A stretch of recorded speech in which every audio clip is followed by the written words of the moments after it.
Bonjour, comme vous le savez bien, je suis Ibson Ledoa, votre console piano. Aujourd'hui, je vous apporte un cours très intéressant. Il s'agit de codes, mélodies ou les accords et la mélodie dans une même chanson. Un étudiant m'a posé cette question, monsieur, comment faire pour jouer les accords et la mélodie dans une même chanson? C'est ce qu'on va voir aujourd'hui. À tout de suite.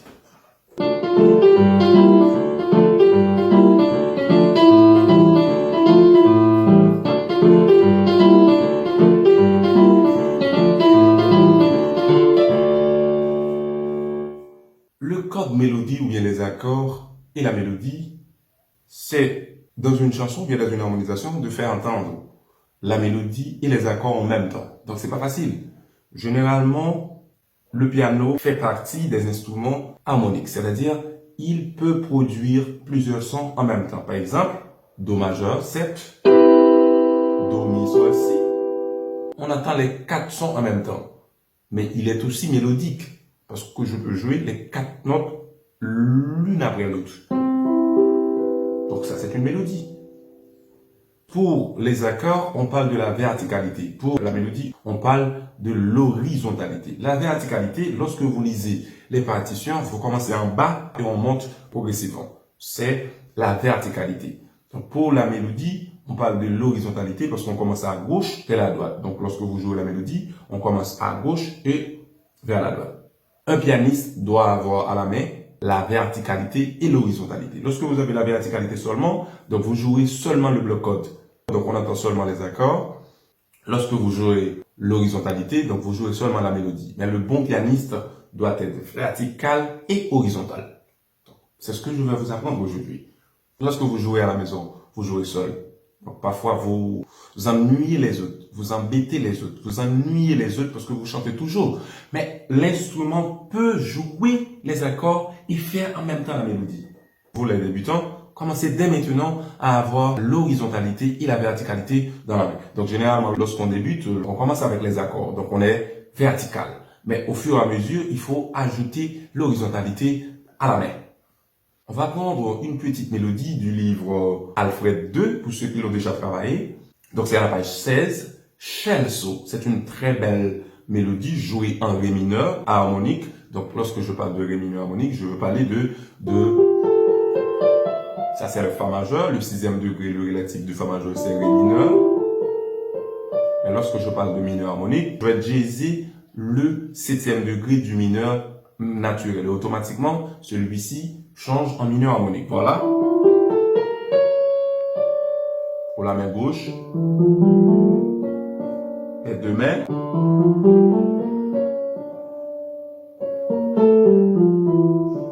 Donc ça c'est ré mineur harmonique.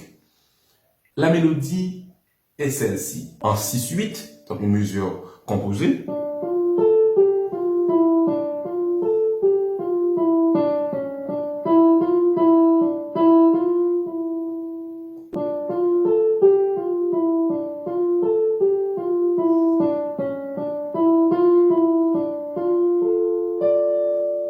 Ça, c'est la mélodie. En classique, généralement, on met la mélodie à la main droite. C'est la main droite qui joue la mélodie, qui mène la danse. La main gauche joue les accords. Mais attention, en classique, on n'a pas besoin beaucoup d'accords.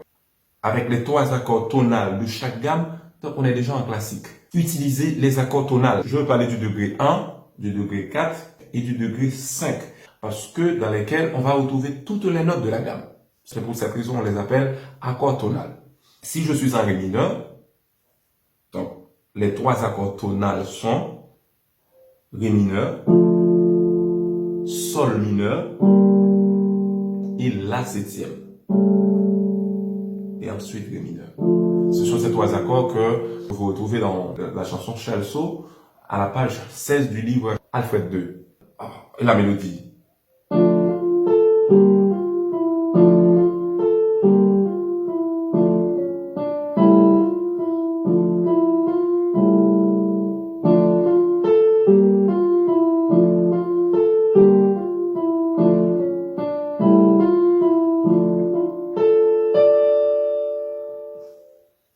Voilà, c'est vraiment intéressant. Ça, c'est le code mélodie, parce qu'on entend la mélodie et les accords.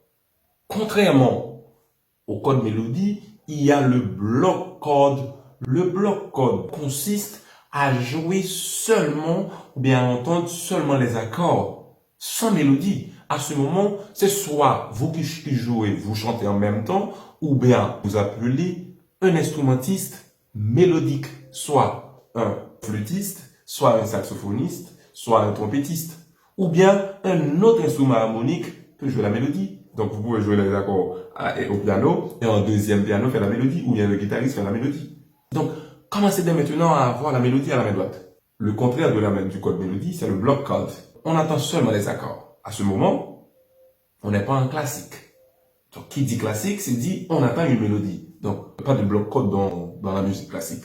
Je vais jouer un 5 à la main gauche, une quinte juste à la main gauche, et je vais passer l'accord à la main droite. Maintenant, on n'entend pas la mélodie.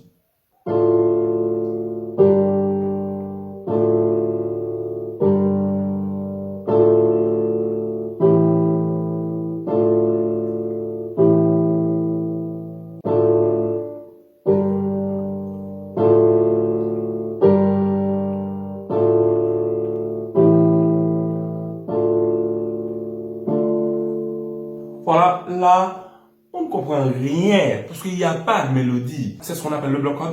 Donc, on attend seulement les accords.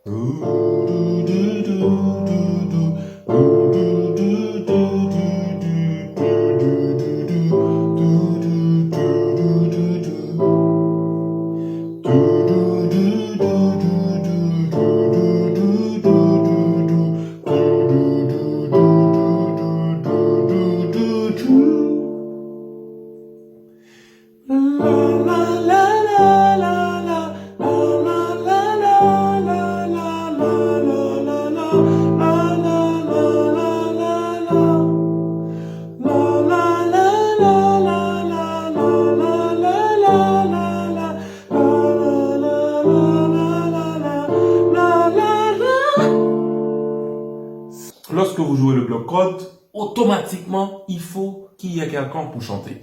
Ou bien un autre instrument pour jouer la mélodie. Donc ça, c'est le bloc chord. Contrairement au code mélodie, voilà.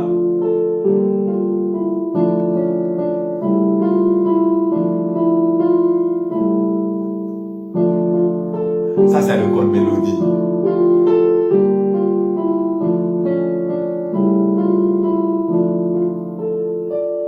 C'est plus intéressant, mais seulement on entend une couleur classique lorsque vous jouez les accords à la main gauche et la mélodie à la main droite.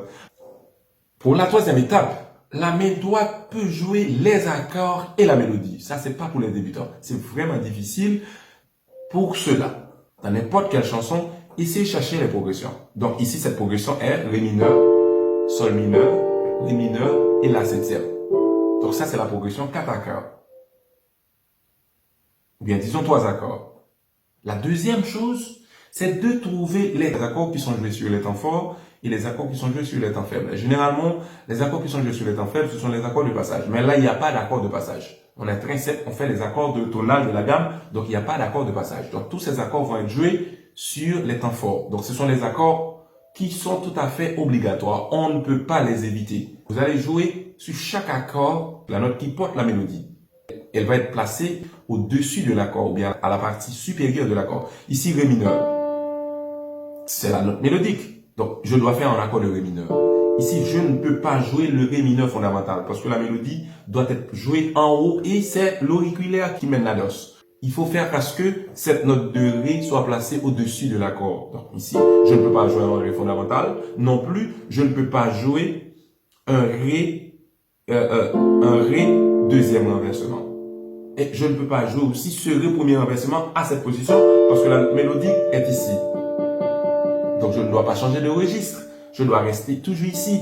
Mais de préférence, il faut jouer le Ré premier renversement et dans cette position.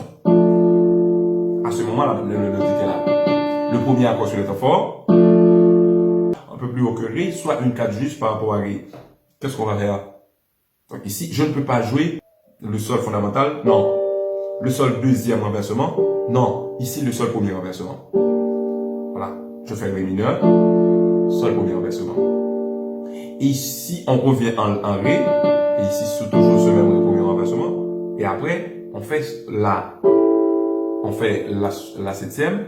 Ici, la septième, voici la note mélodique. Je ne peux pas jouer la septième premier renversement. Donc, voici la note mélodique. Donc, je joue en la fondamentale. Comme c'est un accord à 4 notes, donc ici, la septième, c'est ça. Donc ici, la note fondamentale, c'est là.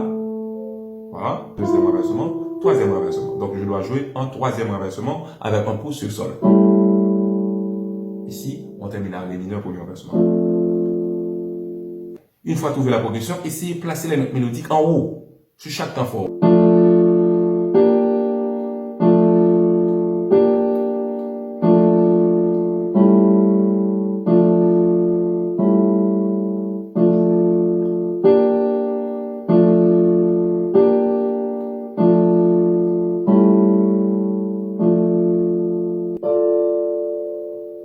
Même lorsque les autres notes me restent pour ajouter la mélodie, mais c'est presque plus intéressant comparativement à ce que je faisais auparavant pour le bloc code. Mais ici, ça c'est encore le bloc code.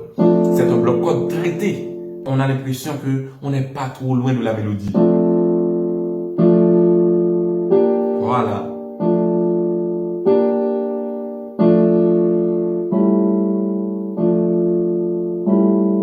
Ouais, c'est plus intéressant. Pour jouer cette technique, le bloc code traité, donc il faut maîtriser le renversement de chaque accord. Donc lorsque vous jouez à l'état fondamental, tous les accords sont pas faits. Donc les accords ont toujours une quinte juste. C'est pas normal. Ceux qui n'ont pas encore travaillé ce chapitre, je vous conseille d'acheter notre livre sur l'harmonisation et là, vous allez retrouver tout ce chapitre détaillé. Allez, écrivez sur ce numéro que vous voyez, 48 65 91 44. Maintenant, sur les temps faibles, qu'est-ce qu'il me reste? Il me reste seulement des petites notes. Je vais les ajouter.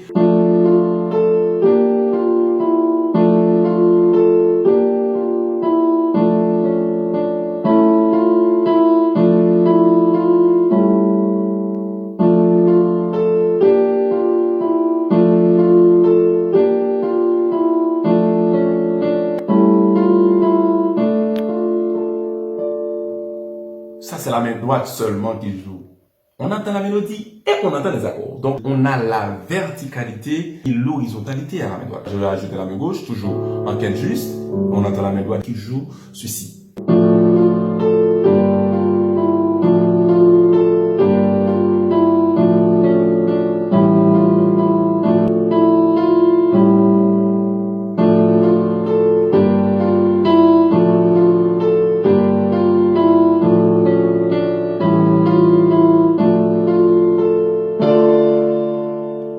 Voilà, vous voyez? Ouais. Lorsque vous jouez le bloc code, les mains se déplacent normalement. Ouais, je fais le ré mineur ici, le sol mineur est juste ici.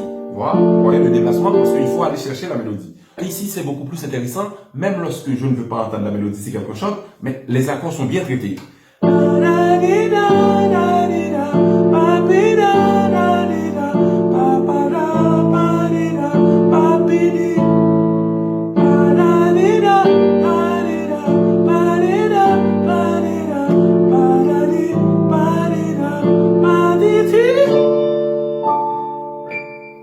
Voilà. Et pour la première partie, pour l'intro, donc je jouais un petit style qui est vraiment intéressant, qui est très fréquent en classique et en jazz, qu'on appelle le ragtime. Ce petit exercice va vous intéresser, hein, vous voyez là? Voilà, le son. Voilà, ré. Je fais un son entre ré et ré. Voilà, ré, sol. Je vais ralentir le tempo.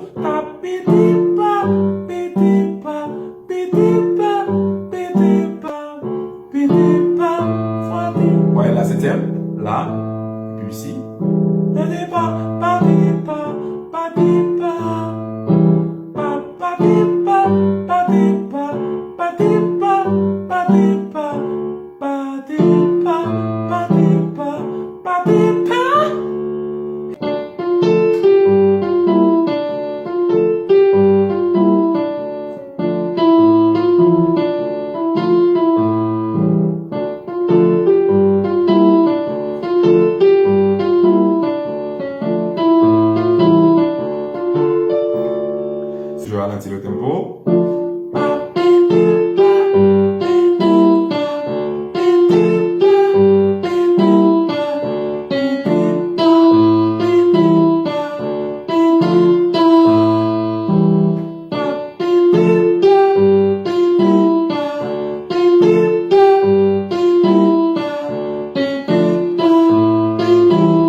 et cliquez sur la petite cloche. Donc, vous serez notifié de toutes les vidéos que je mettrai en ligne.